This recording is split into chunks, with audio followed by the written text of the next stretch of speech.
આજે આપણે જોઈશું 5.6 જનીન સંકેત. બરાબર છે. જીનેટિક કોડ અથવા તો તમે એમ પણ કહી શકો જીનેટિક કોડ. બરાબર. હવે જો આપણે વાત કરીએ કે જનીન સંકેતની જો વાત કરીએ તો આપણે હજુ સુધી જે જોયું હતું સ્વયંજનન એટલે કે આપણે એવું કહી શકાય રેપ્લિકેશન. બરાબર છે. પ્રત્યાંકન એટલે કે તમે કહી શકાય ટ્રાન્સક્રિપ્શન. તો સ્વયંજનન અને પ્રત્યાંકન દરમિયાન જ્યારે સ્વયંજનન થાય અથવા તો પ્રત્યાંકન થાય તો તે દરમિયાન જે ન્યુક્લિક એસિડ છે, બરાબર છે, તો સ્વયંજનનમાં તો આપણને ખબર છે કે સ્વયંજનનમાં જે ન્યુક્લિક એસિડ છે તો જે ઓરિજિનલ ન્યુક્લિક એસિડ છે તેમાંથી આપણને ખબર છે કે બીજું ન્યુક્લિક એસિડનું શું થશે, નિર્માણ થશે. બરાબર છે. તે જ રીતે પ્રત્યાંકનનું બી આપણને ખબર છે કે પ્રત્યાંકન દરમિયાન આપણી પાસે જે ઓરિજિનલ જનીન દ્રવ્ય એટલે કે ઓરિજિનલ ન્યુક્લિક એસિડ એટલે કે ડીએનએ છે એ ડીએનએમાંથી બીજા આરએનએનું શું થશે, નિર્માણ થશે. બરાબર છે.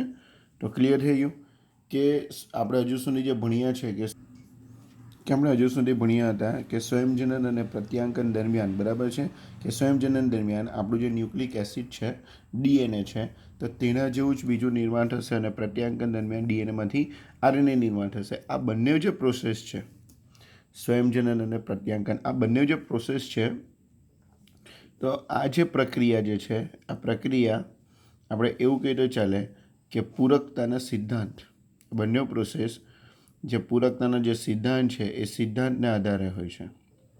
બરાબર છે. આ બંને પ્રક્રિયા પૂરકતાના સિદ્ધાંત. હવે આપણે પૂરકતાનો સિદ્ધાંત તો જોઈ ગયા છે કે ન્યુક્લિયર આપણી પાસે 4 નાઇટ્રોજન બેઝ છે. એડેનિન હશે તો થાઇમિન, ગ્વાનિન હશે તો સાઇટોસિન. તો એ બધા એકબીજાના પૂરક છે. તો પૂરકતાનો સિદ્ધાંત એટલે આપણે ખબર છે કે એડેનિન એ થાઇમિન સાથે 2 હાઇડ્રોજન બંધથી અને ગ્વાનિન સાથે સાઇટોસિન 3 હાઇડ્રોજન બંધથી જોડાયેલો હોય. ફક્ત પ્રત્યાંકનની અંદર એડેનિન હોય તો એની સામે કોણ આવશે, યુરાસિલ હશે. બાકી ગ્વાનિન સામે શું હશે, સાઇટોસિન હશે. બરાબર છે. એટલે સ્વયંજનનની અંદર તમને આવી રીતે પૂરકતાના સિદ્ધાંત પ્રમાણે હશે અને જો પ્રત્યાંકન હોય તો ત્યાં ફક્ત થાઇમિનની જગ્યાએ કોણ આવશે, યુરાસિલ આવશે. બરાબર છે. હવે ટ્રાન્સલેશન એક શબ્દ આવ્યો, ટ્રાન્સલેશન એટલે કે તમે કહી શકાય ભાષાંતર. બરાબર છે.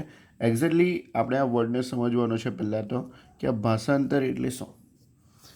બરાબર. તો પહેલાં આપણે એને ડિટેલમાં જોઈએ કે ભાષાંતર એટલે શું. સમજી લો કે આ કોષ છે અને આ એનું કોષ કેન્દ્ર છે. બરાબર છે. આપણે માની લઈએ કે આ કોષ છે અને આ એનું શું છે, કોષ કેન્દ્ર છે. તો કોષ કેન્દ્રની અંદર આપણે એવું માનીએ કે ડીએનએમાંથી શું બનશે, એમઆરએનએનું નિર્માણ થશે. ડીએનએમાંથી શાનું નિર્માણ થશે, એમઆરએનએનું નિર્માણ થશે. એટલે કે આ જે પ્રોસેસ છે એને આપણે કહીશું પ્રત્યાંકન અથવા તો ટ્રાન્સક્રિપ્શન કહીશું. અને આ જે એમઆરએનએ છે હવે એ ક્યાં આવશે, કોષરસમાં આવશે. હવે આ એમઆરએનએ ક્યાં આવશે, કોષરસમાં આવશે. અને જે એમઆરએનએ બન્યો છે તો એમઆરએનએ પર શું આવેલું છે, જનીન સંકેત. એમઆરએનએ પર શું આવેલું છે, જનીન સંકેત. એ જનીન સંકેતને અકોર્ડિંગ ટુ, બરાબર છે, ટીઆરએનએ, બરાબર છે, કોષમાંથી એટલે કોષરસમાંથી એમિનો એસિડ કલેક્ટ કરશે અને એ એમિનો એસિડ કલેક્ટ કરીને રિબોઝોમલ આરએનએ પર, બરાબર, એને ક્રમ પ્રમાણે શું કરશે, ગોઠવશે. અને અહીંયા જે લાંબી શૃંખલા બનશે ક્રમ પ્રમાણે રિબોઝોમલ આરએનએ પર આ એમિનો એસિડ ગોઠવતો જશે અને પોલીપેપ્ટાઇડની લાંબી શૃંખલા બનતી જશે. આ જે લાંબી શૃંખલા જે ડેવલપ થશે એને આપણે કહીશું પ્રોટીન.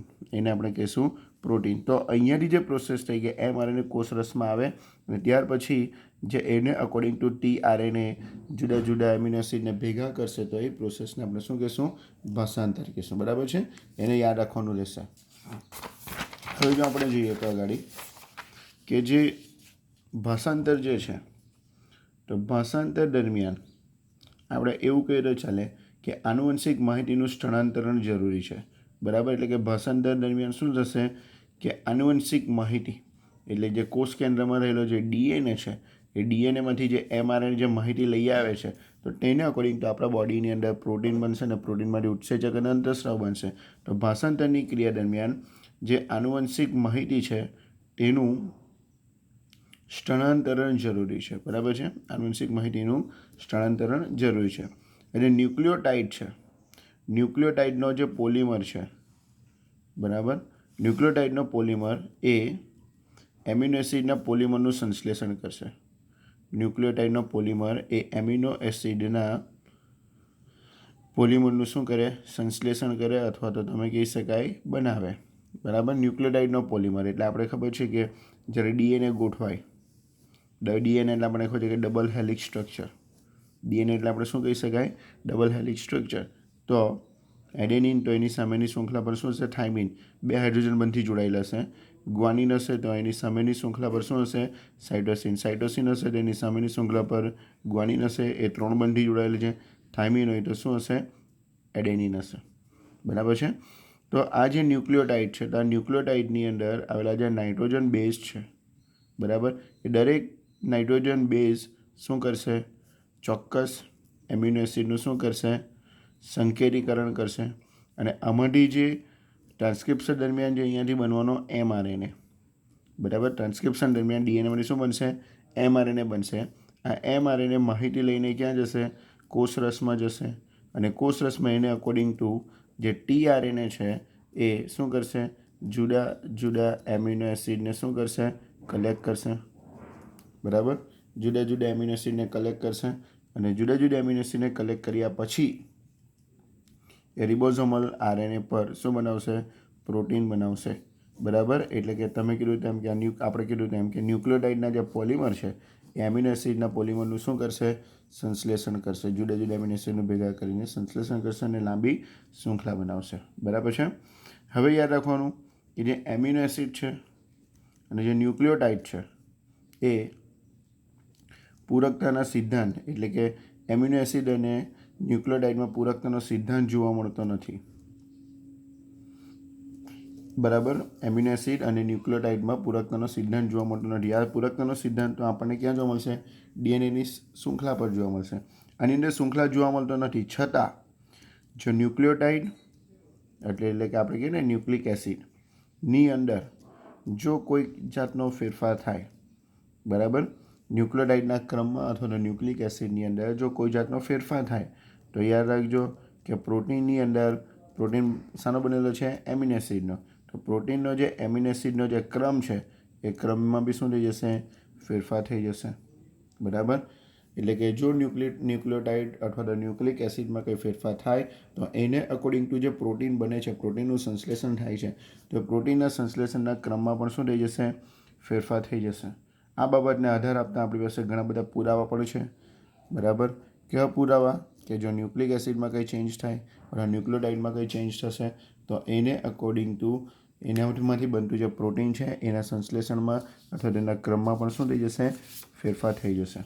બરાબર. હવે આપણી પાસે આને રિલેટેડ ક્વેશ્ચન આવ્યો કે જો ન્યુક્લિયોટાઇડના ક્રમમાં ફેરફાર થાય તો એના અકોર્ડિંગ ટુ પ્રોટીન પર શું અસર પડે? તો તેના માટે, તેથી આપણે શાના માટે વિચારવાનું શરૂઆત થઈ ગઈ? Genetic code. બરાબર. એટલે કે એવું તે કઈ સંકેત હશે કે જે સંકેતની અંદર ચેન્જ થતાં, બરાબર, એ જે સંકેતની અંદર ચેન્જ થતાં જે પ્રોટીન બનવા માટે જે એમિનો એસિડનો જે ક્રમ આવશે તો તે ક્રમ બદલાઈ જશે, પ્રોટીન બદલાઈ જશે.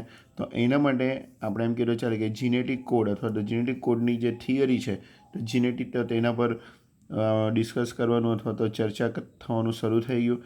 અને આ જીનેટિક કોડ થિયરી છે એને અકોર્ડિંગ ટુ જે પ્રોટીન સંશ્લેષણ છે, તો પ્રોટીન સંશ્લેષણ દરમિયાન આપણે એમિનો એસિડનો ક્રમ નક્કી થતો.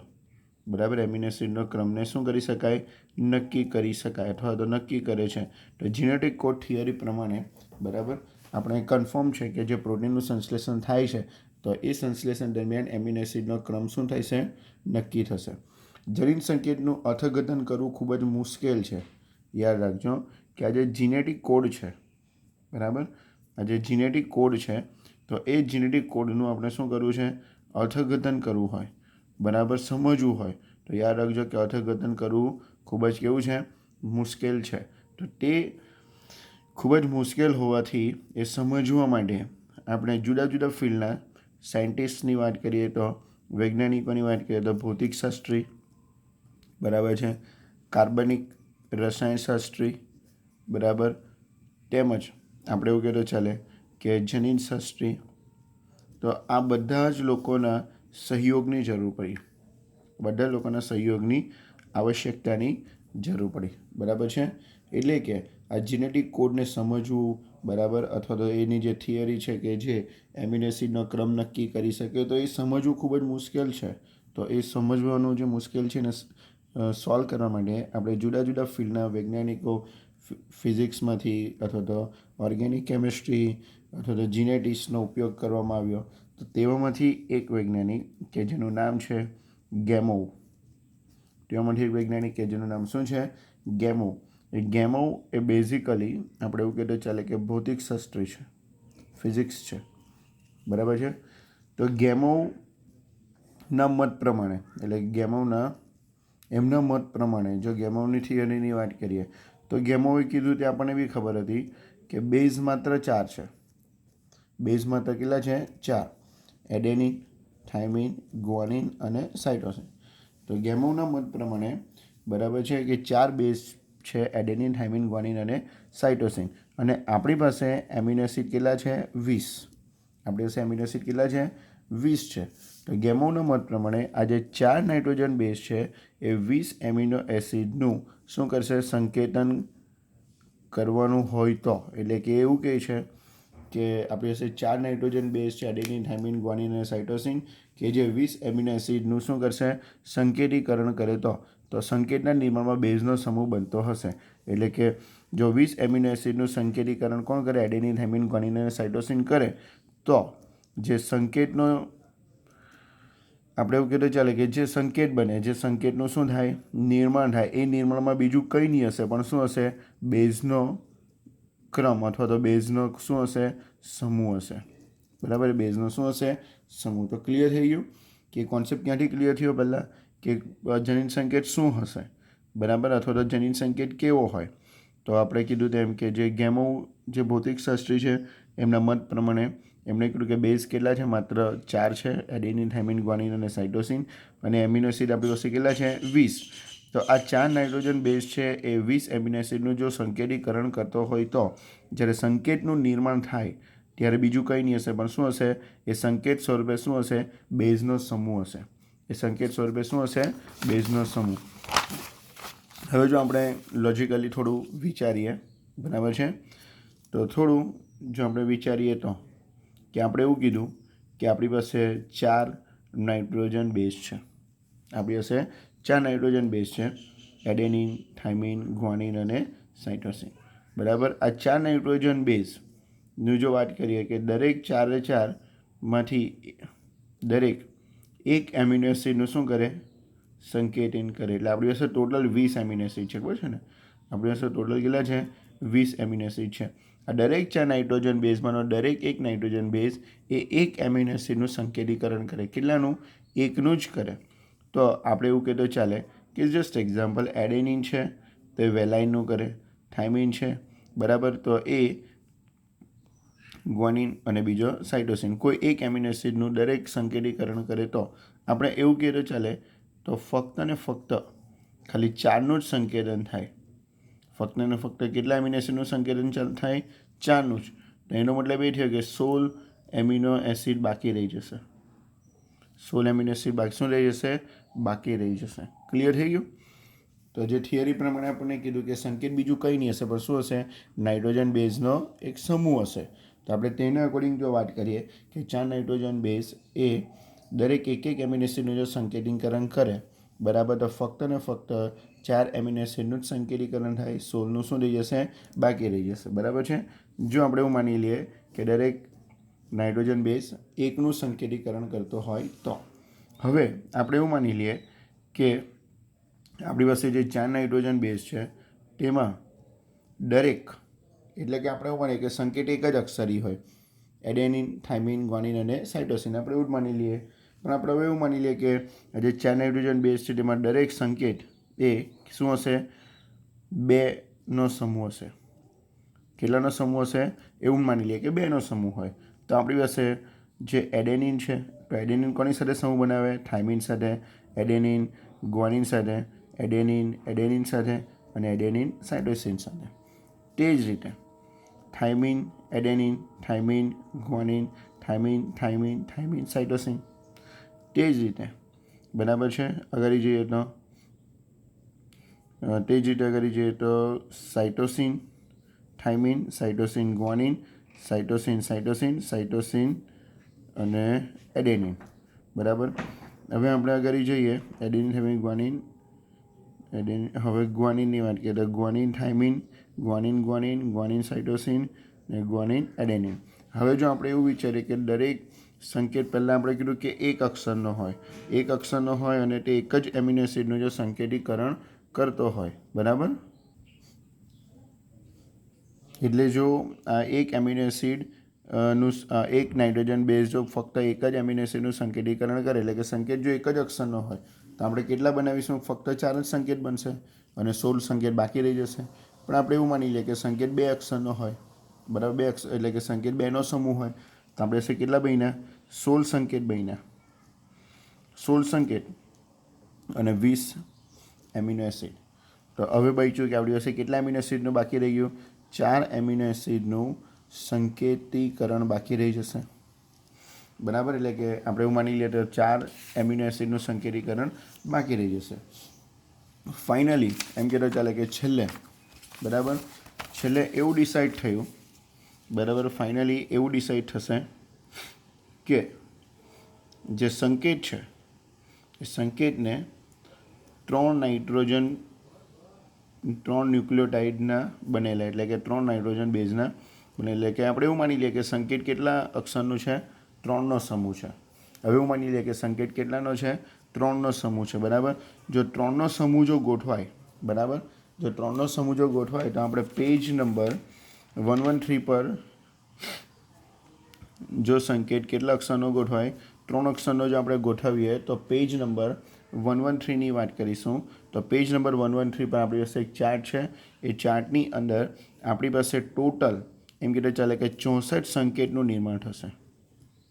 ટોટલ કેટલા સંકેતનું નિર્માણ થશે? 64 સંકેતનું નિર્માણ થશે. અને આ જો 64 સંકેત નિર્માણ થાય તો આપણે તો એવું કીધું ચાલે કે આપણી પાસે જરૂર કરતાં વધારે સંકેત બની જશે. કેમ કે આપણે તો 20 એમિનો એસિડના સંકેત માટે એટલે કે 20 સંકેત જોઈતા હતા 20 એમિનો એસિડ માટે, ને આપણા પાસે બની કેટલા ગયા? 64. બની કેટલા જશે? 64. એટલે કે જરૂર કરતાં આપણી પાસે એમિનો એસિડ કેટલા થઈ જશે? એટલે કે જરૂર કરતાં સંકેત કેટલા થઈ જશે? વધી જશે. બરાબર છે.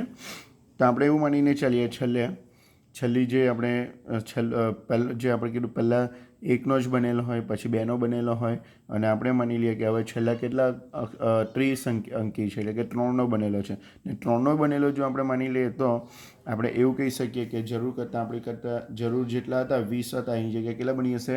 64નું નિર્માણ થશે. હવે આ જનીન સંકેત 3નો જ બનેલો હોય એ કોણે પ્રૂવ કર્યું? તો યાદ રાખજો કે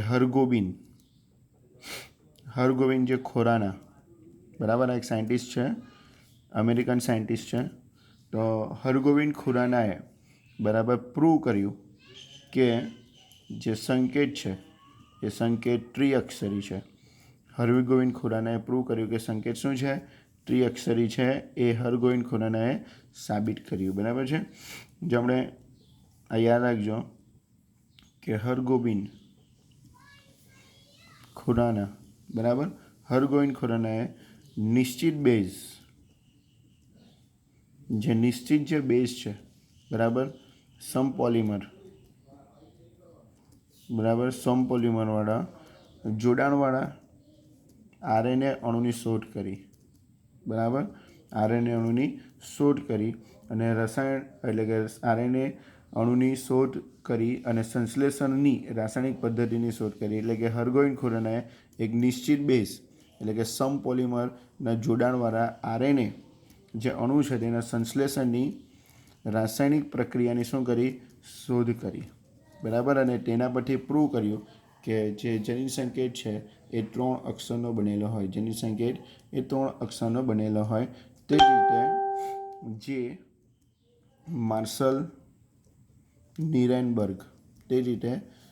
માર્શલ નીરેનબર્ગ, બરાબર, એના દ્વારા પણ આપણે એવું કહેતો ચાલે કે પ્રોટીન સંશ્લેષણ માટેની, બરાબર, એક પદ્ધતિનું નામ છે કોષ્ટમુક્ત પ્રણાલી આ તમારા માટે મોસ્ટ એમપી છે. જે માર્શલ નિરેનબર્ગ દ્વારા બરાબર છે પ્રોટીનના સંશ્લેષણ માટેની કોષમુક્ત પ્રણાલી એટલે કે તમે એવું કહી શકાય તો ચાલે કે સેલ ફ્રી સિસ્ટમ. બરાબર, સેલ ફ્રી સિસ્ટમમાં સંકેતના અર્થઘટનમાં મદદ મળી એટલે કે સેલ ફ્રી સિસ્ટમ દ્વારા જે સંકેત છે તે સંકેતનું અર્થઘટન કરવામાં શું થઈ મદદ મળી. બરાબર, તો આ તમારે યાદ રાખવાનું રહેશે. અને નેક્સ્ટ લેક્ચરમાં આપણે આનાથી મોસ્ટ એમપી પેરેગ્રાફ છે એક્ઝામમાં પૂછાય એ કે જનીન સંકેતના મુખ્ય લક્ષણો. તો જનીન સંકેતના જે લક્ષણો છે એ નેક્સ્ટ લેક્ચરમાં આપણે જોઈશું.